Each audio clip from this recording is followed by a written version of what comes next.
Impacted by the breeze today. We're actually going to end up about 10 Maybe degrees. It's for Easter. I'm sorry. What? Maybe the bunny masks were for bunnies? Easter. I mean, maybe. Sorry. All But right. Go back doomsday to bunnies, doomsday bunnies for Easter. I don't know. Sorry. I don't know. I don't get it. Sorry. This morning we are looking again at temperatures that are going to warm up about 10 degrees more than yesterday. A lot of that to do with the sunshine and the way the wind shifts. Right now the wind is very light coming from the north, but it's going to end up coming from the west today. And that will be what actually brings that warmer air in. Temperatures today start in the 40s, end at 75 degrees. Beautiful in the upstate, 70 and sunny in North Carolina as well. Let's get to the roads, Chris. 5:56. What's going on? Nothing much. It's pretty quiet out there. Anderson County, your only crash around Lebanon Road at US 29 and Highway 178 Liberty Highway. There are no other accidents out there, no other delays. Any construction should be wrapping up here in the next few minutes. That most of them do, with the exception of Spartanburg County. They're working, I think, until around 8 a.m. 85 in Anderson at Clemson Boulevard, exit 19 looks clear for now. Margaret Ann. Chris, leaders in Greenville are pushing the state to do more in response to COVID-19. Coming up, we're live with details ahead of today's emergency vote.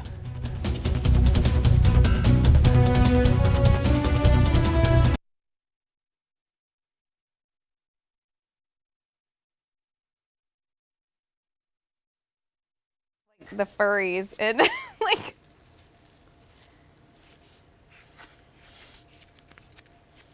weird. I was like, this is like very much like Oh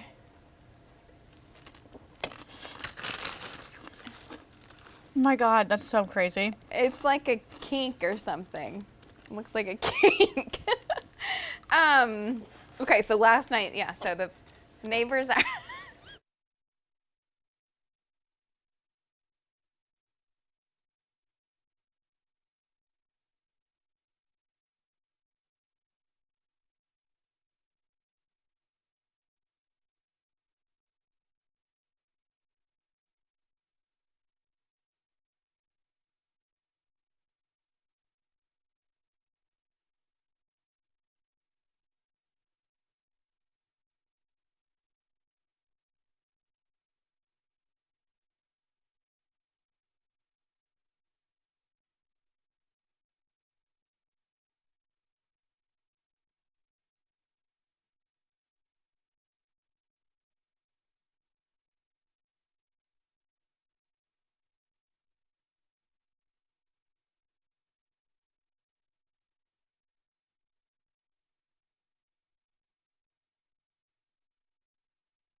The Morning News starts right now. It's a grim milestone for the coronavirus. There are now more than 1 million cases worldwide. What local communities are doing to slow the spread. And Greenville City Council will vote on an emergency ordinance calling for a statewide stay-at-home order. We'll have a live report on who they want to take more action. We're looking at good conditions today and a pretty nice weekend ahead, but next week brings more rain. I'll give you a look ahead coming up. Good morning. It's Friday, April 3rd, in case you're keeping count. I know a lot of people aren't at this time. I'm Margaret Ann Carter. Thanks so much for joining us.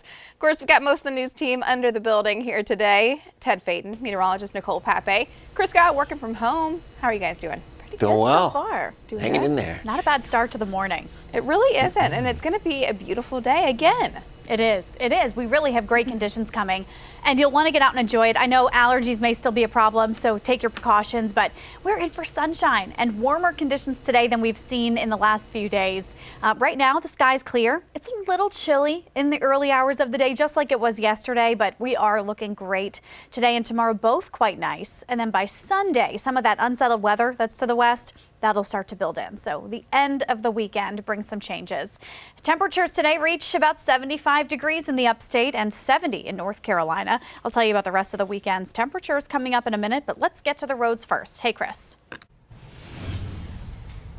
Hey, good morning, Nicole. Good morning, everybody. We have one accident still in Anderson County lingering around a little bit, still in progress.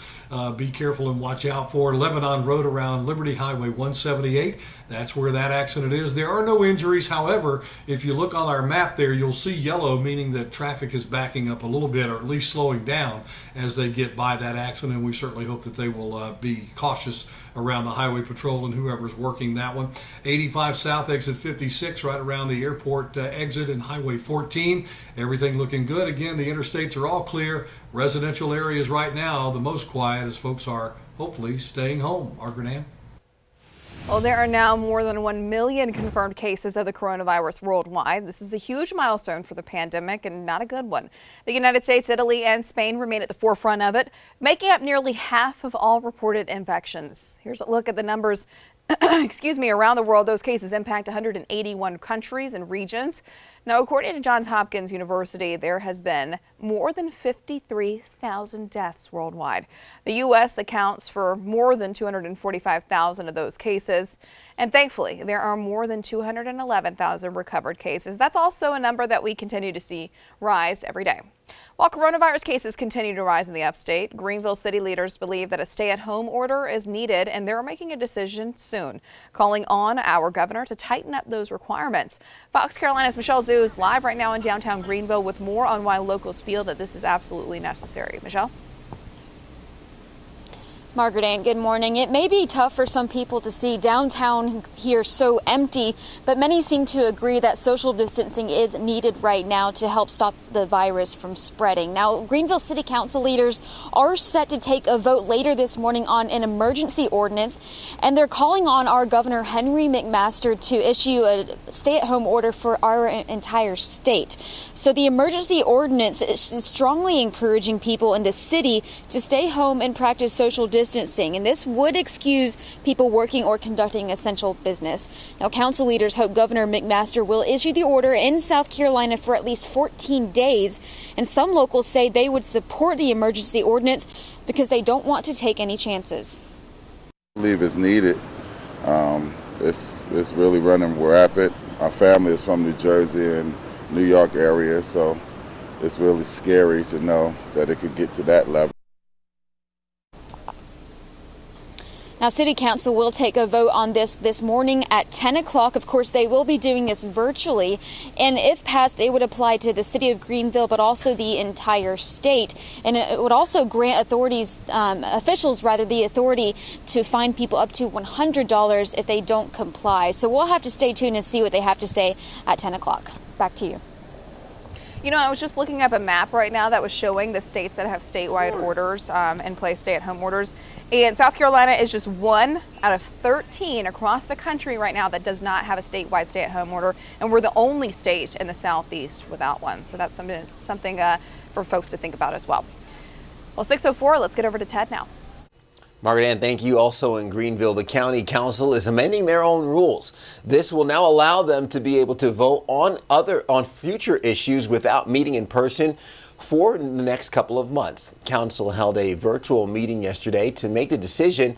Greenville County declared a state of emergency last month and closed all county parks, but Vice Chair Willis Meadows says that there are still reports of people still using them. He says that breaking the rules like this is simply unacceptable. What they're doing is they're violating what the governor asked this past Tuesday. I know most of these people are younger people, but they can get the virus as well, but they also can be carriers of the virus. Of course, we'll be keeping a close eye on this. In Spartanburg, leaders are urging its residents to really take social distancing seriously. Yesterday, the county council voted to approve an emergency ordinance during a virtual meeting, letting the public know what the expectations are in regards to COVID-19. The city is also setting up new resources allowing you to report social distancing violations. City council says most people and businesses are respecting the guidelines, but they want to be prepared for anyone who chooses to not cooperate. Now, here's the phone number and email where you can file your reports about any large gatherings or social distancing concerns. You can also find this contact information inside of our news app. Well, here's a look at the cases in the Carolinas. In the Palmetto State, DHEC announced the coronavirus has spread to every county. There were 261 new cases yesterday, bringing the state total now to just over 1,505 new deaths, including one in Anderson County. This brings the death toll to 31. Greenville County still has the third most cases in the state with 134. We should also mention DHEC says more than 5,000 people in South Carolina have tested negative. In North Carolina, there are more than 1,800 cases with 16 deaths. And the entire state of Georgia will be under a shelter-in-place order starting at 6 o'clock tonight. The order requires residents, to stay at home, practice social distancing, and that bans gatherings of 10 or more people, and defines who and what are essential workers and businesses. The restrictions, like others, will allow people to go out for necessary reasons. That includes getting food or medicine and exercising. The order runs today through April 13th. Governor Kemp has also called for all public schools to remain closed through the end of the school year. Well, this order comes as cases of the virus skyrocket in Georgia. The state's health department now reporting more than 5,400 confirmed cases, along with 176 deaths. Right now, more than 1,100 people are hospitalized for the virus-related treatment. The majority of cases comes from Fulton County, which of course includes Atlanta. 6:07 now. Lowe's is giving workers a boost during this pandemic. Plus, a look at where unemployment stands across the country, but it may not be a fair depiction. We'll tell you why. Your Friday morning business report is coming up next. And today we're looking at gorgeous weather to wrap up the week, 70s and sunny. I'll let you know if that lasts into your weekend. Are good with one exception. That's an accident over in Anderson County. Everybody else, you're all clear for now. Ted?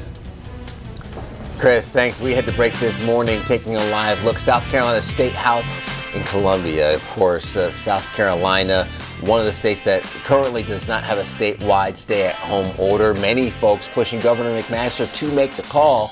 We'll have the details on the groups that are pushing for that when the local station returns. We'll be right back.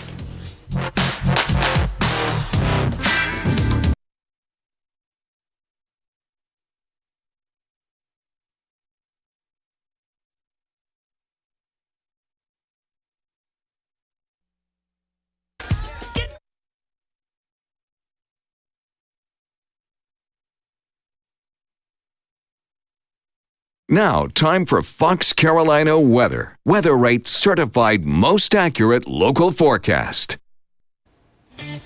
Right now, downtown Greenville is looking pretty good. Welcome back to the morning news on Fox Carolina. Not a soul to be seen out there, at least in this part of downtown. Social distancing at its finest, or maybe just a little too early to be out and about. Not too bad, though. Temperatures are a little chilly. We'll talk about your forecast right now because the afternoon will end up gorgeous. If you've been feeling a little stir crazy, getting outside later today should be pretty good. The kids can get out and play. It'll be in the 70s area wide for your afternoon. Lots of sunshine. I know my little Jack is going to want to get out and play that t-ball in the backyard. We'll continue with a chilly morning, however. So it's in the 30s across Waynesville, parts of Franklin, North Carolina. Even Spartanburg has dipped down into the 30s this morning. Most in the 40s. Downtown Greenville still in the 50s, feeling a little milder in the city. Right now the wind is fairly calm for most. The very light breeze for Asheville and Greenville coming from the north will end up shifting and coming from the west later today. So that will change the pattern and give us a warmer setup into the afternoon. The sky is clear right now. It'll stay clear all day. By tomorrow, a couple clouds move in, and then all this unsettled weather will slowly move in later in the week. So we're talking Sunday into Monday, Tuesday, Wednesday to see a chance for some of that rain. Futurecast shows it pretty nice nicely. Saturday brings a few more clouds, so we have full sunshine today. Tomorrow is a dry day with clouds on and off. Sunday gets a little more overcast with a small chance at some showers in the afternoon. This is a look at 4 p.m. where the mountains see some rain. The upstate has a few sprinkles. It's not going to be a washout. You'll be able to get some outside time on Sunday. Sunday evening, as the sun sets, we may see a little more rain pop up before it dries out briefly Monday morning. Another small chance at rain comes Monday afternoon, and then Tuesday brings the wet weather potential to its greatest peak throughout the weekend. So that's going to be what we look ahead to. Today, though, sunny and nice, 75 degrees in the upstate, 70 degrees in western North Carolina. Rating the day on the sky meter, I'm calling today a perfect 10. It's a beautiful one, as long as you have a jacket outside this morning. If you do plan to spend some time outside today, social distance, of course, but you won't be able to avoid the pollen. The high tree and mold spore counts are just going to be a nuisance for anyone who wants to spend some time outside and suffers from allergies. The weeds in the grass are fairly low levels, but it's still something that could pose a problem for you if you plan to spend time outside. Tomorrow, 76, sun and clouds. Sunday, still 75 degrees with only a small chance for showers. Monday, another small chance at rain, but look how the temperatures climb. It'll end up in the upper 70s on Monday and Tuesday, with the best next rain chance coming throughout the day Tuesday before drying out and warming up even more. Getting to the roads, it's 6:14. Let's check, Chris, what's going on? Get into our riding forecast now, sponsored by Harley-Davidson of Greenville. Sorry about that. We'll get to the traffic in just a second, but this weekend does look great for riding. Saturday looks phenomenal. Sun and clouds, 76 degrees. Sunday, there's that small rain chance, but most of the day will be dry, so you can still get out and ride. Mountain towns, you're in the low 70s all weekend long. Saturday is beautiful for a ride. Sunday, just watch for a late day shower, so riding early is best.